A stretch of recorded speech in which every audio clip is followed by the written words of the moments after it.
বিসমিল্লাহির রহমানির রহিম।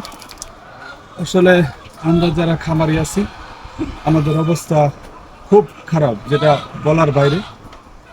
যে জায়গায় ডিমের খরচ প্রায় 10 টাকার কাছাকাছি, সে জায়গায় ডিম বিক্রি হয় 7.5 টাকার মধ্যে। আমরা চাই সংশ্লিষ্ট কর্তৃপক্ষ যারা এর সাথে সম্পৃক্ত সবাই এটার দিকে একটু নজর দিবেন। কারণ সরকার, যে কোনো সরকার ক্ষমতায় আসার পরে বলে উদ্যোক্তা বাড়ান, আর আমরা যখন উদ্যোক্তা হয়ে এখন যে অবস্থায় দেউলিয়া হওয়ার পথে, এজন্য সবাইকে বলবো যারা এটা নিয়ন্ত্রণ করেন আমাদের দিকে একটু খেয়াল রাখবেন। আমরা যদি বাঁচি তাহলে আমাদের সাথে যারা সম্পৃক্ত, যেমন আমাদের যারা কাজ করে আমাদের ফার্মে, তাদের সাথেও তাদের ফ্যামিলির কিছু লোক সম্পৃক্ত।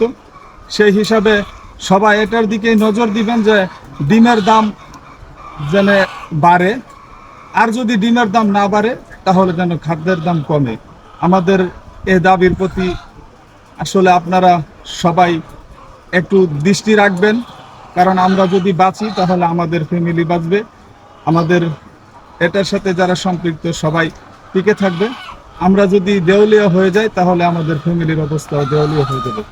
এজন্য সবার দৃষ্টি আকর্ষণ করছি, যারা এর সাথে সম্পৃক্ত সবাই এটার প্রতি একটু নজর রাখবেন। আসসালামু আলাইকুম।